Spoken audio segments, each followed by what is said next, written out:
कैसे हो मेरे प्रिय? अगर ये संदेश तुम्हारे पास बिना खोजे पहुंचा है तो इसे साधारण मत समझना। ये कोई संयोग नहीं है, ये एक संकेत है, एक दिव्य संकेत। इस संसार में करोड़ों लोग हैं, लेकिन ये संदेश हर किसी तक नहीं पहुंचता। ये केवल उन्हीं आत्माओं तक पहुंचता है जिनके भाग्य में कुछ विशेष लिखा होता है, जिनके जीवन में परिवर्तन का समय आ चुका होता है। आज मैं तुमसे एक गहरी बात कहने आया हूं। बेटा, तुम्हारे भाग्य में सरकारी नौकरी का योग है, लेकिन बच्चे ध्यान से सुनो। योग होना और उसका साकार होना दोनों अलग बातें हैं। तुमने कई बार प्रयास किया, कई बार असफलता का सामना किया।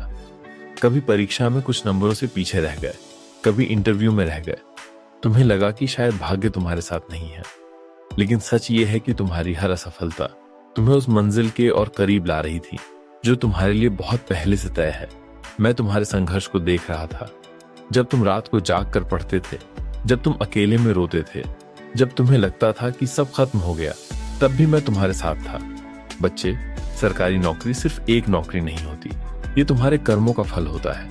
ये तुम्हारे पिछले जन्मों की साधना, तुम्हारी वर्तमान मेहनत और तुम्हारे विश्वास का परिणाम होता है। तुम्हारे हाथों की रेखाओं में ये लिखा है, लेकिन इसे जागृत करने के लिए तुम्हें 3 चीजों का पालन करना होगा: श्रद्धा, सब्र और निरंतर प्रयास। अगर तुमने इन तीनों को अपना लिया तो कोई शक्ति तुम्हें रोक नहीं सकती। बच्चे, मई का महीना तुम्हारे लिए बहुत महत्वपूर्ण है। ये वही समय है जब तुम्हारे जीवन में एक बड़ा बदलाव आने वाला है। तुम्हें एक संकेत मिलेगा, शायद एक कॉल, एक मैसेज या कोई खबर जो तुम्हारे दिल की धड़कन बढ़ा देगी। लेकिन ध्यान रखना, उस समय घमंड मत करना, क्योंकि जो देता है वही ले भी सकता है। तुम्हारे रास्ते में कुछ बाधाएं भी आएंगी। कुछ लोग तुम्हें भटकाने की कोशिश करेंगे। कोई कहेगा कि तुमसे नहीं होगा, कोई तुम्हारा आत्मविश्वास तोड़ने की कोशिश करेगा, कोई तुम्हें गलत रास्ते पर ले जाएगा। लेकिन तुम्हें सिर्फ अपने लक्ष्य पर ध्यान देना है। याद रखना बेटा, शेर कभी कुत्तों के भौंकने से अपना रास्ता नहीं बदलता। अगर तुम सच में अपने भाग्य को जगाना चाहते हो तो ये छोटे छोटे उपाय अपनाओ। रोज सुबह उठकर हनुमान चालीसा पढ़ो, मंगलवार और शनिवार को दीपक जलाओ, अपने माता पिता का सम्मान करो, किसी गरीब को भोजन जरूर कराओ। ये छोटे छोटे कर्म तुम्हारे भाग्य के द्वार खोल देंगे। तुम्हारा भविष्य कैसा होगा जानते हो? मैं तुम्हें स्पष्ट शब्दों में कहता हूं कि तुम्हारी मेहनत व्यर्थ नहीं जाएगी। मेरे लाल, तुम्हारे नाम के साथ एक दिन सरकारी अधिकारी का पद जरूर जुड़ेगा। ये मेरा आशीर्वाद है। तुम अपने परिवार का नाम रोशन करोगे। तुम्हारे माता पिता गर्व से सिर उठाएंगे। लेकिन उस दिन को पाने के लिए तुम्हें आज हार नहीं माननी है। बच्चे, ये संदेश सिर्फ सुनने के लिए नहीं है, इसे अपने जीवन में उतारो भी, तभी मेरे वचन सार्थक होंगे। जब भी तुम्हें लगे कि तुम हार रहे हो तो आंखें बंद करके मेरा नाम लेना। मैं तुम्हारे साथ हूं, हर कदम पर, हर संघर्ष में। और याद रखना, जिसे भगवान चुन लेते हैं उसे दुनिया रोक नहीं सकती। अगर ये संदेश तुम्हारे दिल को छू गया है तो इसे अनदेखा मत करना। ये तुम्हारे जीवन का मोड़ हो सकता है। तुम्हारी सफलता निश्चित है। बस विश्वास बनाए रखो। बस तुम अपने अंदर की उस शक्ति को पहचानो जिसे तुमने अब तक नजरअंदाज किया है। तुम खुद को कमजोर समझते रहे, लेकिन सच्चाई यह है कि तुम्हारे अंदर एक ऐसी ऊर्जा है जो तुम्हें भीड़ से अलग बनाती है। तुम बार बार दूसरों से अपनी तुलना करते हो। किसी का चयन हो जाता है तो तुम्हारा मन टूट जाता है। लेकिन क्या तुम जानते हो, हर आत्मा का समय अलग होता है। जिसे आज सफलता मिली है वो उसकी घड़ी थी और तुम्हारी घड़ी अब शुरू होने वाली है। तुम्हें बस एक बात याद रखनी है, मैं कर सकता हूं और मैं करके दिखाऊंगा। जब यह विश्वास तुम्हारे अंदर स्थिर हो जाएगा, तब कोई परीक्षा, कोई इंटरव्यू, कोई बाधा तुम्हें रोक नहीं पाएगी। बच्चे, भाग्य अकेले कुछ नहीं करता और कर्म बिना विश्वास के अधूरा होता है। जब तुम्हारा कर्म और विश्वास एक दिशा में चलेंगे, तब चमत्कार अपने आप होगा। तुमने कई बार सोचा होगा, इतनी मेहनत करने के बाद भी मुझे फल क्यों नहीं मिल रहा? तो आज मैं तुम्हें इसका उत्तर देता हूं। तुम्हें रोका नहीं जा रहा था, तुम्हें तैयार किया जा रहा था, ताकि जब तुम्हें सफलता मिले तो तुम उसे संभाल सको। हर बड़ी सफलता से पहले एक अंतिम परीक्षा जरूर होती है।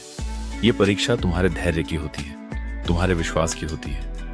आने वाले दिनों में तुम्हारे सामने एक ऐसी स्थिति आएगी जहां तुम्हें लगेगा कि अब सब खत्म हो गया।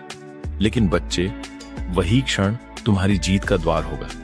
अगर तुम उस समय टूटे नहीं, अगर तुमने खुद पर विश्वास बनाए रखा, तो समझ लेना तुम जीत चुके हो। मैं तुम्हें कुछ संकेत देता हूं, ध्यान से समझो। अचानक तुम्हारा मन पढ़ाई में पहले से ज्यादा लगने लगेगा। तुम्हें अंदर से एक अजीब सा आत्मविश्वास महसूस होगा। कुछ लोग बिना वजह तुम्हारी मदद करेंगे और सबसे बड़ा संकेत, तुम्हें खुद पर भरोसा होने लगेगा। ये सब संकेत है कि तुम्हारा भाग्य जाग रहा है। जब तुम्हें सफलता मिले तो एक बात कभी मत भूलना, घमंड मत करना, क्योंकि जो व्यक्ति विनम्र रहता है वही सच्ची ऊंचाइयों तक पहुंचता है। तुम्हें हमेशा याद रखना है, अपने माता पिता का सम्मान, अपने गुरु का आदर और जरूरतमंदों की मदद, यही तुम्हारी असली पूजा होगी। अपने जीवन का उद्देश्य समझो, सरकारी नौकरी सिर्फ तुम्हारा लक्ष्य नहीं है, ये तुम्हारे जीवन का एक माध्यम है। तुम्हें उस पद का उपयोग समाज की सेवा के लिए करना है। तुम्हें उन लोगों की मदद करनी है जो खुद की आवाज नहीं उठा सकते। जब तुम ये समझ जाओगे तब तुम्हारी सफलता सिर्फ तुम्हारी नहीं रहेगी, वो हजारों लोगों के जीवन में रोशनी बन जाएगी। अब मैं तुम्हें अपना अंतिम आशीर्वाद देता हूँ। तुम्हारे रास्ते की हर बाधा दूर होगी, तुम्हारी मेहनत रंग लाएगी, तुम्हें वो स्थान मिलेगा जिसके लिए तुम बने हो। लेकिन याद रखना बच्चे, ये सब तभी संभव है जब तुम हार नहीं मानोगे। जब भी तुम कमजोर महसूस करो, जब भी तुम्हें लगे कि अब नहीं हो पाएगा, तो बस एक बार आंखें बंद करके मेरा नाम लेना और अपने दिल से कहना, मैं हार नहीं मानूंगा, मैं वही हूं, तुम्हारे साथ हर पल। और अब मैं तुमसे विदा लेता हूं, लेकिन मेरा आशीर्वाद हमेशा तुम्हारे साथ रहेगा। बेटा, संदेश के समाप्त होने पर कमेंट में जय श्री राम जरूर लिखना। राम राम करने से परमात्मा अपने हर एक बच्चे की निकटता को और करीब महसूस करते हैं। तुम उसी क्षण में उस दिव्य शक्ति से जुड़ा महसूस करोगे। सदा सुखी समृद्ध रहो, नित्य प्रतिदिन आगे बढ़ो, यही तुम्हें आशीर्वाद है। मेरे बच्चे, आज की वाणी समाप्त होती है, पर याद रख, मेरी शक्ति तुझ में सदैव जीवित रहेगी। मेरा आशीर्वाद सदा तुम्हारे साथ है। यदि ये संदेश तुम्हारे मन को छूता है तो अधिक से अधिक लोगों तक शेयर करो और हमारे चैनल बाबा की वाणी को जरूर सब्सक्राइब करो, ताकि तुम हर दिन ऐसे ही प्रेरणादायक बातों से जुड़ सको। अंत में कमेंट में जय श्री राम लिखना मत भूलना, क्योंकि राम नाम ही सबसे बड़ा सहारा है। प्रभु श्री राम की कृपा सदा तुम पर बनी रहे। जय श्री राम, जय श्री नीम करोली बाबा।